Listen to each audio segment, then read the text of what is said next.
அழுவோம். அதுதான் Iran Iraq Bora தமிழர்கள் அழுவோம். Somalia பசியா நாங்கள் பசித்து கிடப்போம்.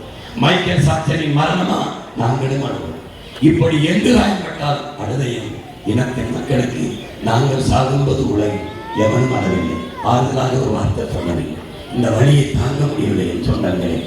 ஆண்கள் காட்டுக்குள் செம்மரக்கட்டையை விட்டு வந்தோம் என்று சுட்டு போட்டார் ஐயா சந்திரபாபு நாயுடு. மரக்கட்டையும் நண்பர், மனித காலிலும் நண்பர். ஒருவன் கூட கேட்கவில்லை. ஒரு மானை சுட முடியாது, ஒரு மயிலை சுட முடியாது, ஒரு காட்டு ஆடை, காட்டு எருமையை, காட்டு மாடை சுட முடியாது. கேட்க நாதி இருக்கு. மான தமிழ் மக்கள் 20 செத்து கிடந்தார்கள். ஒருவரை கேட்கவில்லை. நாட்டை அந்த பிரதமர் கண்டிக்கவில்லை. இந்த நாட்டை அந்த மாநில முதலமைச்சர்கள், எதிர்கட்சி தலைவர் கண்டிக்கவில்லை. ஒரே ஒரு மகன் கேட்டேன். மரக்கட்டைக்கு இருக்கிற மதிப்பு மானத்தமிழர் உயிருக்கு இல்லையா என்று ஒரே ஒரு மகன் அந்த மகன் கேட்ட கேள்வி எவன் செடியும் விடவில்லை உடன் பிறந்தார்கள்.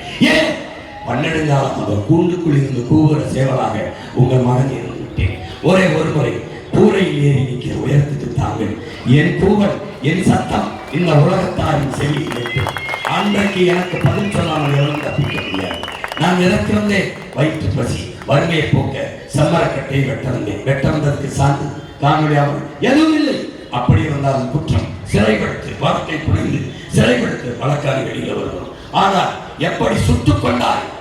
அவளது சர்வதேச பயங்கரமான கொடுஞ்செயலா சுட்டுக் கொண்டாய். நான் வந்தது எனக்கு செம்மரக்கட்டையை வெட்ட கூட்டிட்டு வந்த நான் என்னை கூட்டிட்டு வந்த முதலாளியா வெட்டி செம்மரக்கட்டையை ஏற்றி விட்டு சம்பாதித்த முதலாளி எங்கிருந்தா ஆந்திராவுக்குள். அவன் மேலே வழக்கில்லை, அவன் மேலே நடவடிக்கை இல்லை. கூலிக்கு வெட்ட வந்த என்னை சுட்டுக் கொண்டான். ஒருவை கேட்கவில்லை. வலி தாங்க முடியவில்லை. கள்ளச்சாலையை குடிச்சு செத்தவனுக்கு 10 லட்சம் கொடுத்த இந்த அரசு நடிக்கிறவனை பார்க்க வந்து நெரிசி